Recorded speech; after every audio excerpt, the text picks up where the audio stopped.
প্রিয় ঢাকাবাসী, তবে আমি একটাই কথা বলতে চাই, নবীর যেমন দাওয়াত দিয়েছেন তাকে নির্যাতন করেছে, আজকে নবী নাই, তার উত্তরসূরিরা আলেম ওলামা আছে, তারা দাওয়াত দেওয়ার কারণে তাদের উপরে নির্যাতন করেছে, মামলা করেছে, হাজার হাজার বছরের পর বছর, দিনের পর দিন, মাসের পর মাস জেলখানার ভিতরে কুটনিতে বন্দি করে রয়েছে।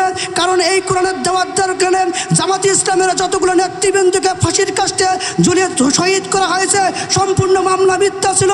শহীদ মতিউর রহমান নিজামীর মামলা মিথ্যা ছিল, শহীদ কাদের মোল্লার মামলা মিথ্যা ছিল, শহীদ কামরুজ্জামানের মামলা মিথ্যা ছিল, শহীদ আবু সাইদের মামলা মিথ্যা ছিল। তবে এক শহীদ আল্লামা দেলোয়ার হোসেন সাইদের মামলা মিথ্যা ছিল। কোরআনের দাওয়াত দেওয়ার কারণে মুফতি আমির হামজাকে জেল খাটতে হয়েছে, এই কোরআনের দাওয়াত দেওয়ার কারণে মুফতি মামুনুল হককে জেল খাটতে হয়েছে, এই কোরআনের দাওয়াত দেওয়ার কারণে রফিকুল ইসলাম মাদানীকে জেল খাটতে হয়েছে, কোরআনের দাওয়াত দেওয়ার কারণে অসংখ্য আলেমদেরকে জেল খাটতে হয়েছে। তবে আমরা মুসলমান, আমরা শেষ জমানার উম্মত, নবীর বিরুদ্ধে, ইসলামের বিরুদ্ধে, কোরআনের বিরুদ্ধে, ইসলামী শাসনের বিরুদ্ধে যদি কেউ কটূক্তি করে, আমরা মুসলমান ছাত্রীরা প্রয়োজনে ৭১ যুদ্ধ হবে, আমাকে গালি দিন আপত্তি নাই, আমার মাকে গালি দিন আপত্তি নাই। নবীর বিরুদ্ধে, ইসলামের বিরুদ্ধে, আলেম ওলামার বিরুদ্ধে যদি কেউ কটূক্তি করে আমরা প্রতিবাদ করবো। কথা বলেন ঠিক কিনা? কথা নিপাত যাক, দিন ইসলাম জিন্দাবাদ। কথা নিপাত যাক, দিন ইসলাম জিন্দাবাদ। কোটি প্রাণে একে আওয়াজ, কথার দহি সার পাবে না, এই বাংলায় তাই হবে না, মুসলমানরা জেগেছে আজ। জোর কদমে সামনে চলো, বজ্র কণ্ঠে আওয়াজ তোলো, সবাই মিলে একে তালে দাও না স্লোগান, নারায়ে তাকবীর, নারায়ে তাকবীর। ইসলামেরই জন্য দেশে হয়েছে জন্ম, ইসলামের বিরুদ্ধে গেলে দেশ হবে ভিন্ন, দেশ হবে ভিন্ন। ইসলামের বিরুদ্ধে যারা নিয়েছ অবস্থা, এই বাংলায় ঠাই হবে না, যাও হিন্দুস্তান, যাও হিন্দুস্তান। জোর কদমে সামনে চলো, বজ্রকণ্ঠে আওয়াজ তোলো, সবাই মিলে একে তালে দাও না স্লোগান, নারায়ে তাকবীর, নারায়ে তাকবীর। ইসলামেরই জন্য দেশে হয়েছে জন্ম, ইসলামের বিরুদ্ধে গেলে দেশ হবে ভিন্ন, দেশ হবে ভিন্ন। ইসলামের বিরুদ্ধে যারা নিয়েছে অবস্থা, এই বাংলায় ঠাই হবে না, যাও হিন্দুস্তান। কথা বলেন ঠিক কিনা? বিদায় বিদায় প্রিয় কোরআনের পাখি, বিদায় বিদায় প্রিয় কোরআনের পাখি। কত প্রতিকূল, কত বন্ধুর পথ, হেঁটে হেঁটে কোরআনের করে খেদমত করেছেন, আল্লাহর দিকে ডাকা ডাকি করেছেন, আল্লাহর দিকে ডাকা ডাকি।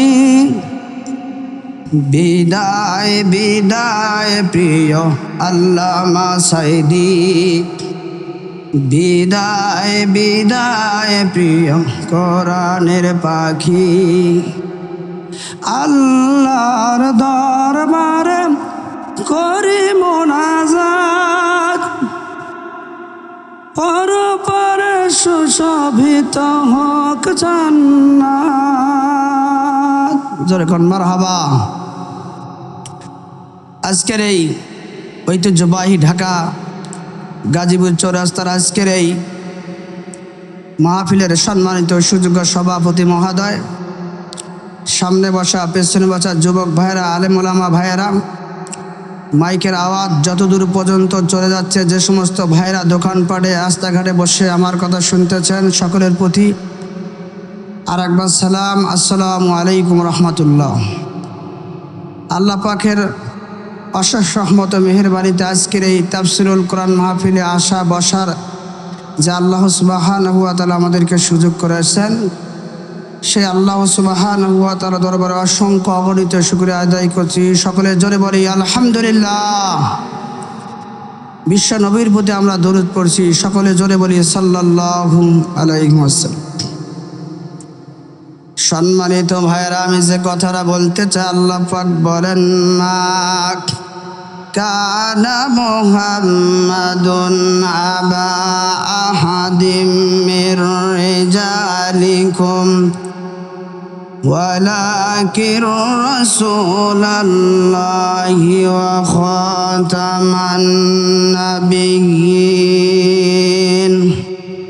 মুহাম্মদ সাল্লাল্লাহু আলাইহি ওয়াসাল্লাম কোন পুরুষদের পিতা নন, বরং তিনি নবী এবং শেষ নবী। তারপরে কোনো নবী আর পৃথিবীতে আগমন করবে না। প্রিয় কলিজার টুকরা ভাইরা আমার, সেই নবী কেমন মানুষ ছিলেন? আল্লাহ পাক আয়াতে বলেন, ওয়ামা আরসালনাকা ইল্লা রাহমাতাল লিল আলামিন।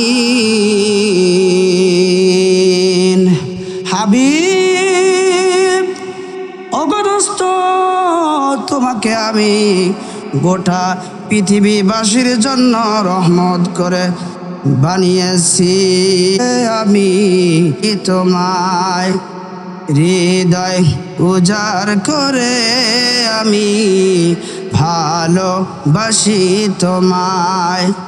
ভুলিনি তাই আমি আজ, ভুলিনি তাই আমি আজ, হে প্রিয় নবী তোমায় হৃদয় উজাড়।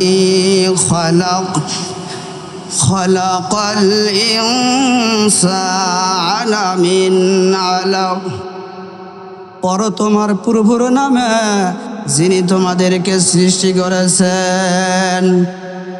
আল্লাহ রাব্বুল আলামিন কেমন করে আমাদেরকে সৃষ্টি করলেন আল্লাহ পাক সে কথা বলেন, সুম্মা খালাকনান নুতফাতা আলাকাতান فخلقنا العلقة مضغة فخلقنا المضغة عظاما فكسونا العظام لحما।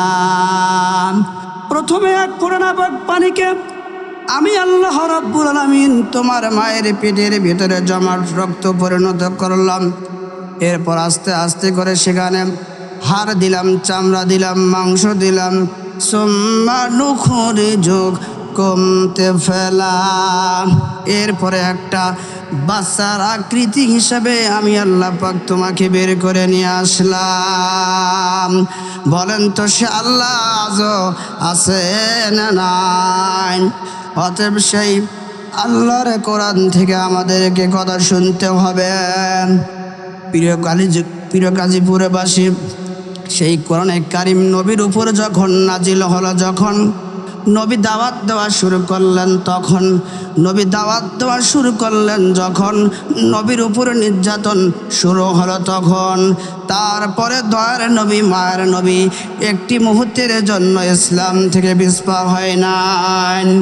প্রিয় কলেজের টুকরা ভাইয়েরা, নবী আমার দাওয়াত দিতেছেন, কালেমার দাওয়াত দিতেছেন, ইসলামের দাওয়াত দিতেছেন। একটি পর্যায়ে নবীর চাচা আমির হামজা ইসলাম কবুল করেছেন। কয়েকদিন যাওয়ার পরে উহুদ যুদ্ধের ডাক আসলো। নবীর চাচা আমির হামজা উহুদ যুদ্ধের মধ্যে চলে গেলেন। যুদ্ধ করতে করতে তিনি শহীদ হয়ে গেলেন। নবী আমার দয়ার নবী, মায়ের নবী শহীদদের লাশ খোঁজার জন্য বেরিয়ে পড়লেন। খুঁজতে খুঁজতে দেখতে পেন তার চাচা শহীদ হয়েছে। নবী আমার দয়ার নবী, মায়ের নবী হাঁটি হাঁটি পা পা করে যায় তার নিজের চাচা আমির হামজার লাশের সামনে দাঁড়ালেন। দেখতে পেন তার চাচার অবস্থা দেখে তিনি চোখের পানি ফেলেয়া ফেলেয়া কান্নাকাটি করতেছেন। আব্দুল্লাহ বিন জাহাজ বলেন, নবীর চাচা আমির হামজার লাশটা দেখে নবীর বড় মনটা খারাপ। নবীর চোখের পানি ফেলেয়া ফেলেয়া কান্নাকাটি করতেছে। নবীর চোখের পানিগুলো তার চাচার আমির হামজার শরীরের মধ্যে পড়তেছে। আব্দুল্লাহ বিন জাহাজ বলে, আমি লক্ষ্য করতে লাগলাম নবীর চাচা আমির হামজার লাশটা দেখে নবীর বড় মন খারাপ। তার চাচার হাত কাটা, পা কাটা, মাথা কাটা, দাঁত ঘুরে ভেঙে দেওয়া, বুকটা কাটা। আব্দুল্লাহ বিন জাহাজ বলে, নবী চোখের পানি ফেলে ফেলে কান্নাকাটি করতেছে, আর চোখের পানিগুলো আমির হামজার শরীরের মধ্যে পড়তেছে। আব্দুল্লাহ বিন জাহাজ বলে, নবীর চাচা আমির হামজা না হয়ে আমি আব্দুল্লাহ বিন জাহাজ যদি হতাম, ইসলামের দাওয়াত দেওয়ার কারণে, কোরআনের দাওয়াত দেওয়ার কারণে কাফেরেরা আমার হাত কাটতো, পা কাটতো, দাঁতগুলি ভেঙে দিত, বুকটা কাটতো, মাথা কাটতো। আল্লাহ যদি কিয়ামতের দিন আল্লাহ যদি আমাকে বলতো, ও আব্দুল্লাহ বিন জাহাজ, কি নিয়ে এসেছো, কি বন্ধুর পরিচয় আছে বলো, আমি বলতাম, আল্লাহ তোমার দিনের জন্য, ইসলামের জন্য হাত দিয়েছি, পা দিয়েছি, জীবন দিয়েছি, আজ তার বিনিময়ে আমাকে জান্নাতটা দিয়ে দাও। প্রিয় কলিজার টুকরা ঢাকাবাসী, নবীর চাচা আমির হামজার লাশটা দেখে নবীর বড় মন খারাপ। নবী আমার চোখের পানি ফেলেয়া ফেলেয়া কান্নাকাটি করতেছে। নবী আমার দয়ার নবী, মায়ের নবী, তার নিজের চাচা আমির হামজার লাশটা পেয়ে তিনি চিন্তা করতেছেন, হামজার লাশটা কোথায় পাওয়া যায়। প্রিয় ভাইয়েরা আমার, এই কথা বলার সঙ্গে সঙ্গে পর্দার আড়াল থেকে এক ভদ্র মহিলা এসে বলে, ইয়া রাসূলুল্লাহ, ইয়া হাবিবাল্লাহ। নবী বলে, ও মহিলা, তোমার পরিচয় কি? মহিলা বলে, আমি হানজালার স্ত্রী। বলে, কি হয়েছে বলো। তখন হানজালার স্ত্রী বলে, ইয়া রাসূলুল্লাহ, ইয়া হাবিবাল্লাহ, হুজুর, আমার স্বামী আমার সঙ্গে বাসর সজ্জা ছিল। যখন শুনেছে নবী নাই, দুনিয়া থেকে বিদায় হয়েছে, আমার স্বামী লাফ দিয়ে উঠল। আমি বললাম, ওগো স্বামী ধন আমার, তোমার তো গোসল ফরজ হয়েছে, তুমি কোথায় যাচ্ছ সে খবর আসেনি। এই কথা বলার সঙ্গে সঙ্গে হানজালা বলে, ও প্রিয়তমা স্ত্রী, নবীজি নাই সে খবর আসেনি, আমাকে দিতে দাও। আল্লাহু আকবার তাকবীর দিতে ঘর থেকে বের হয়ে গেলেন। যুদ্ধ করতে করতে শহীদ হয়ে গেলেন। দয়ার নবী, মায়ের নবী সাথীদেরকে বললো, দেখো তো হানজালার লাশটা কোথায় পাওয়া যায়। খুঁজতে খুঁজতে হানজালার লাশটা পেলেন। দয়ার নবী, মায়ের নবী হানজালার লাশের সামনে গিয়ে যখন দাঁড়ালেন, সাথীদেরকে বলল, ও আমার সাথীরা, পানি রেডি করো, হানজালাকে গোসল করতে হবে। তার স্ত্রী আমার কাছে এসেছিল, আমি সব শুনেছি, তোমার কোনো জানার প্রয়োজন নাই, পানি রেডি করা হচ্ছে। আল্লাহ বলেন, হাবিব, ও গো দোস্ত, হানজালার জন্য গোসলের ব্যবস্থা করেছিলাম আরশে আজিমে, জান্নাতের হাউজে কাউসারের পানি দিয়া হানজালাকে গোসল করাইয়া আমি আবার উহুদের মাঠে পৌঁছে দিয়েছি। প্রিয় কলিজার টুকরা ভাইয়েরা আমার, দয়ার নবী, মার নবী হানজালার লাশের সামনে যখন দাঁড়ালেন, ৬৮ জনের লাশ পাওয়া গেল, আর ২ জন ব্যক্তির লাশ পাওয়া যায় না। এক হানজালার লাশ, এক আমির হামজার লাশ। আমির হামজার লাশ পেলেন, হানজালার লাশটাও পেলেন। ভাইরা, দয়ার নবী, মায়ের নবী এক এক করে ৭০টা লাশ সামনে নিয়ে নবীজি জানাজা নামাজ আদায় করলেন। জানাজা নামাজ আদায় করার পরে আমির হামজার কবরে নামলেন। দয়ার নবী, মায়ের নবী চোখের পানি ফেলেয়া ফেলেয়া কান্নাকাটি করতেছে। আমির হামজার কবরে যখন নামলেন, নামার পর আমির হামজার সাদা কাপড়টা যখন মাথার দিকে টান দেয়, পা বের হয়ে যায়, পার দিকে টান দেয়, মাথা বের হয়ে যায়। দয়ার নবী, মায়ের নবী সাথীদেরকে বলল, আমার সাথীরা, তোমরা কিছু গাছের ছাল বাকর, লতা পাতা আর ঘাস নিয়ে আসো। তাই নিয়ে আসা হলো। নবীর চাচা আমির হামজার কবরে নবীজি নামলেন। নামাবার পর নবী কাপড়টা মাথার দিকে টান দেয়, পা বের হয়ে যায়। ওই পাগুলো ঘাস আর লতা পাতা দিয়ে ঢেকে দেওয়া হলো। প্রিয় কলেজার টুকরা ভাইয়েরা আমার, এটা হচ্ছে উহুদ যুদ্ধের ঘটনা। হানজালার লাশটা কেমন হলো? জাবের বলেন, আমি লক্ষ্য করতে লাগলাম নবীর চাচা আমির হামজার লাশটা বয়ে নবী আমার হানজালার লাশের সামনে যখন গিয়ে দাঁড়ালেন, মাথাটা যখন খুললেন, খোলার সঙ্গে সঙ্গে চুল থেকে টস টস টস টস করে পানিগুলো ঝরতেছে।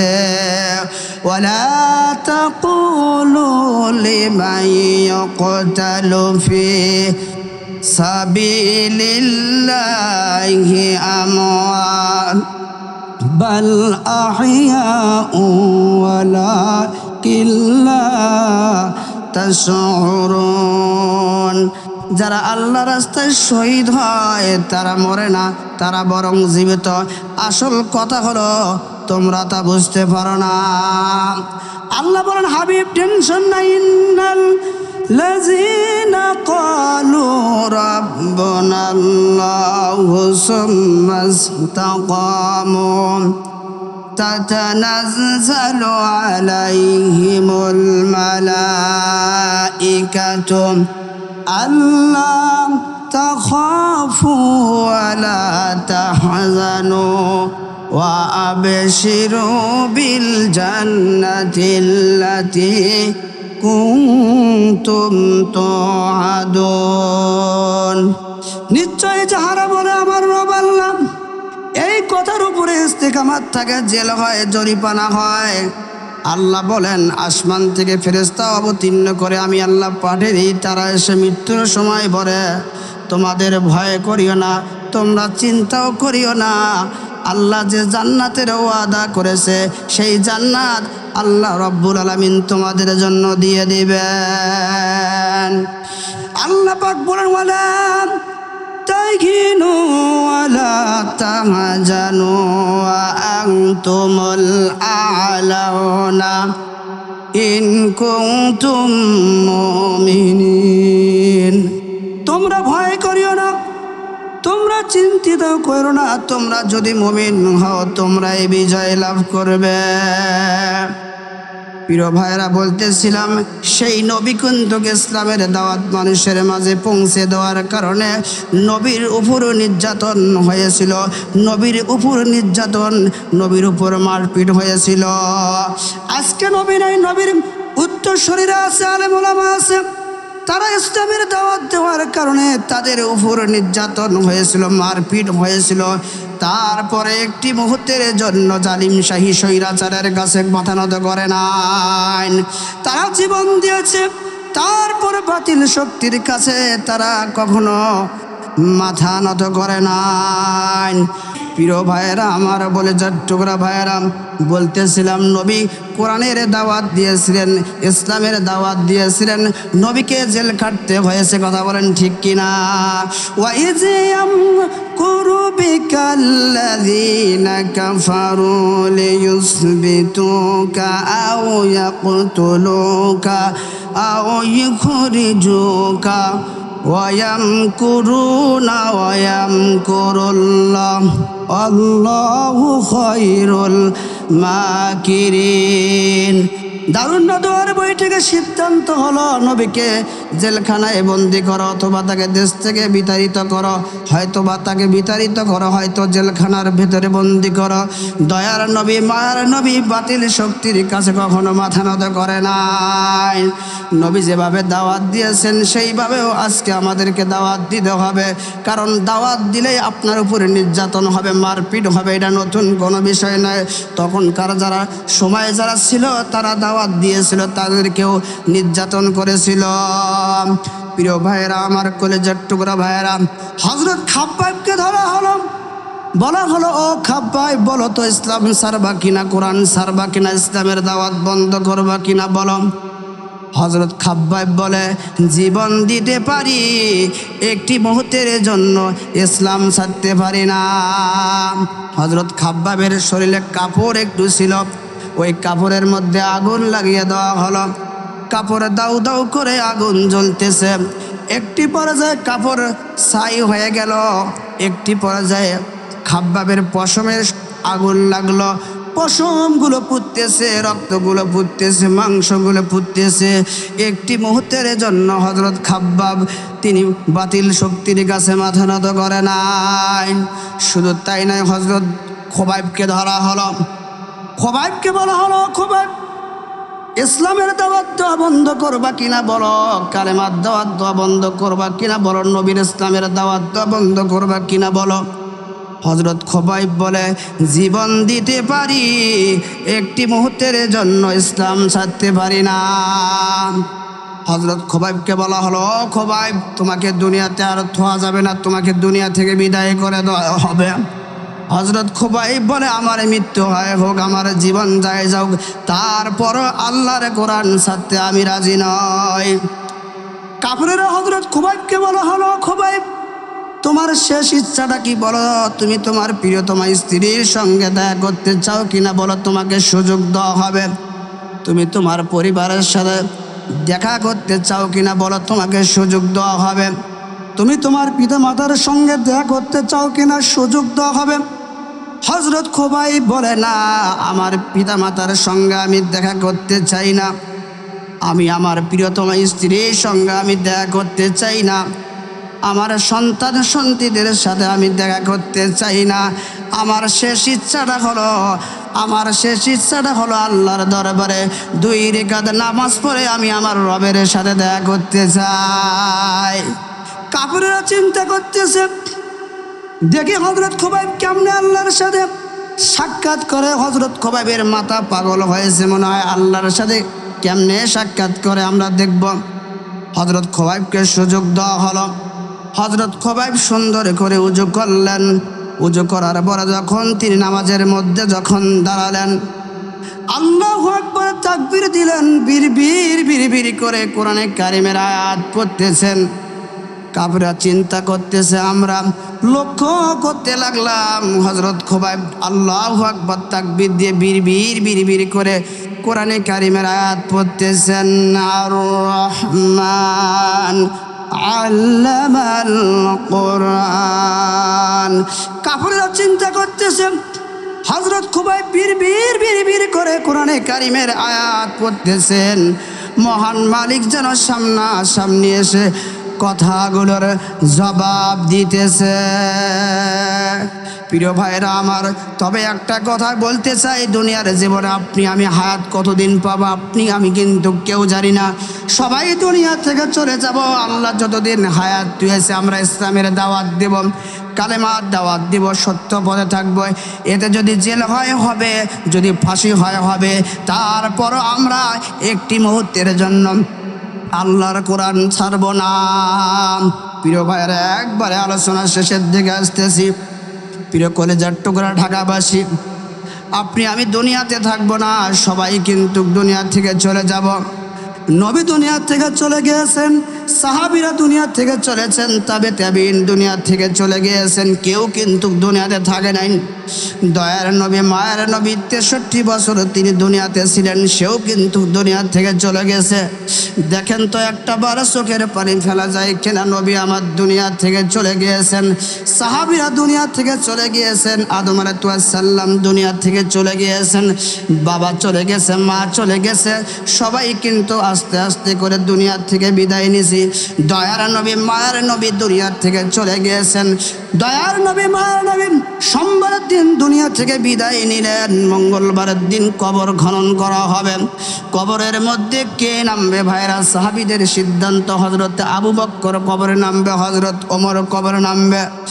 দয়ার নবী মায়ের নবী সোমবারের দিন দুনিয়া থেকে চলে গেলেন, মঙ্গলবারের দিন কবর খনন করা হলো। কবরের মধ্যে কে নামবে ভাইরা? সাহাবীদের সিদ্ধান্ত, আবু বকর কবরে নামলেন, ওমর কবরে নামলেন। হযরত আবু বকর ডান দিকে, হযরত ওমর পায়ের দিকে। দয়ার নবী মায়ের নবীর লাশটা নিয়ে কবরে নামতেছে। আবু বকর চোখের পানি ফেলে কান্নাকাটি করতেছে। হযরত ওমর পায়ের দিকে, হযরত ওমর চোখের পানি ফেলে কান্নাকাটি করতেছে। আবু বকর যখন নবীর লাশটা যখন নিয়ে কবরে নামালেন, যখন কিবলা মুখ করে দিলেন, মাথার কাপড়টা যখন আস্তে করে খুলে দিলেন, আবু বকর নবীর কপালে একটা চুম্বন করলেন।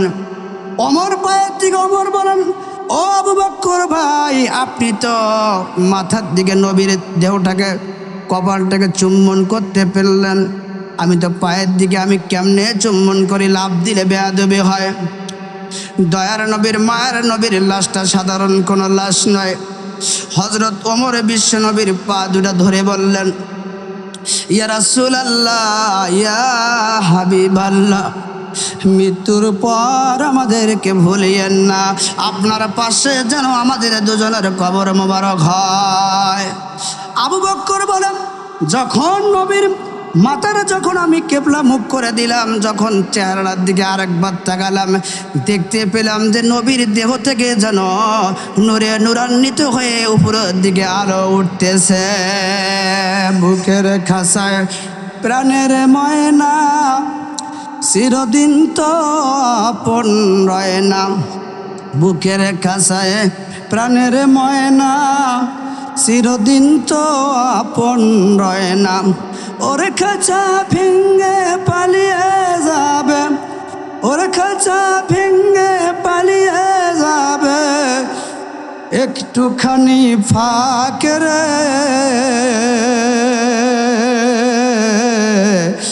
গোরস্থানের একটু মাটি বায়না করে রাখে রে, গোরস্থানের একটু মাটি বায়না করে রাখে রে, গোরস্থানের একটু মাটি বায়না করে রাখে রে।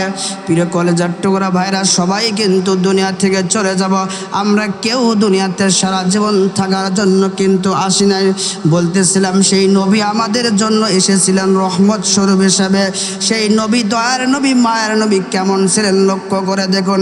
বিশ্ব নবীর চাচা আবু তালেব বলে, ভাতিজা, তুমি যখন তোমার মায়ের গর্ভে যখন তুমি এসেছ, মহিলা মা বোনদের পেটে বাচ্চা আসলে পেটটা আস্তে আস্তে করে বড় হয়। ও ভাতিজা, তুমি যখন তোমার মায়ের গর্ভে যখন এসেছ, মহিলা মা বোনদের পেটে বাচ্চা আসলে পেটটা আস্তে আস্তে করে বড় হয়। বিশ্ব নবীর চাচা আবু তালেব বলে, ভাতিজা, তুমি যখন তোমার মায়ের গর্ভে যখন তুমি এসেছ, তোমার মার পেটটা বড় হয় নাই, তোমার মার পেটটা স্বাভাবিক মহিলার মতো ছিল। ও ভাতিজা, তুমি যখন তোমার মায়ের গর্ভে যখন তুমি ছিলে, তোমার মা যখন কূপেতে পানি তুলতে গিয়েছিল, কূপের পানি এসে তোমার মাকে সাহায্য করেছিল। ও ভাতিজা, তুমি যখন দুনিয়াতে জন্মগ্রহণ করেছ, তোমাকে নাভি কাটতে হয় নাই, তোমাকে খাত্তা করতে হয় নাই।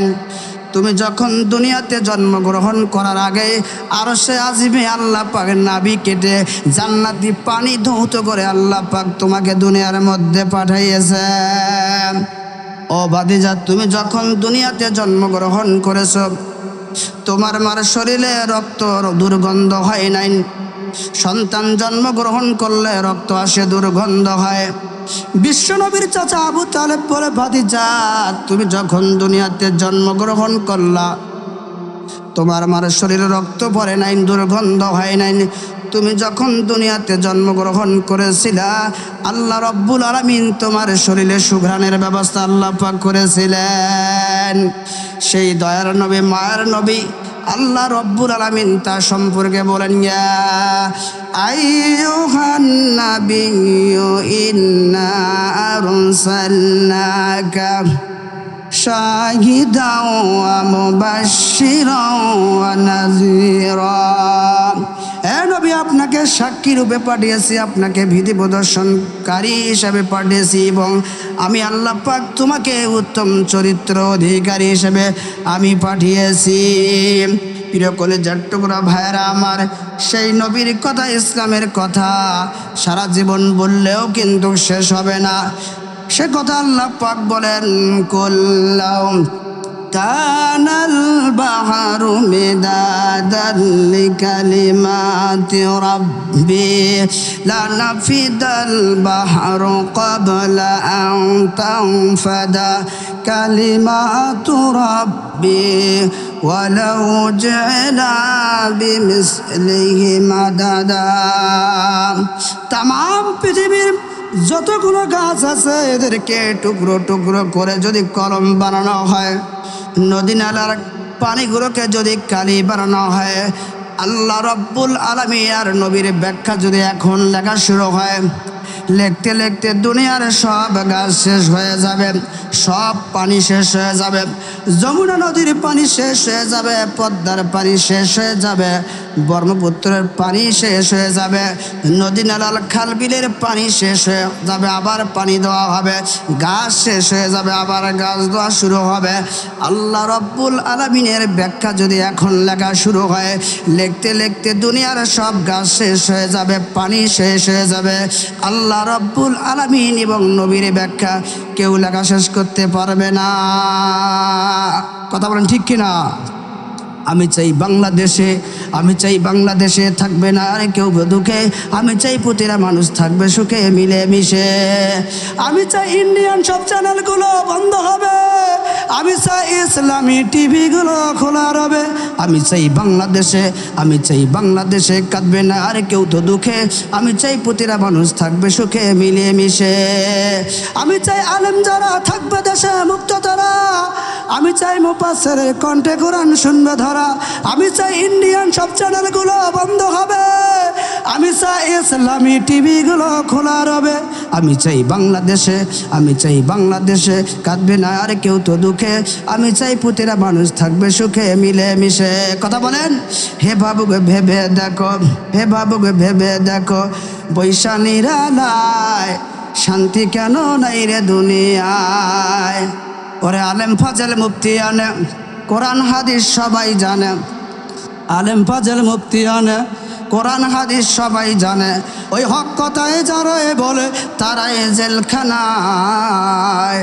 শান্তি কেন নাই রে দুনিয়ায়, শান্তি কেন নাই রে দুনিয়ায়। হে বাবুক ভেবে দেখো, বৈশাখীর আলায় শান্তি কেন নাই রে দুনিয়ায়।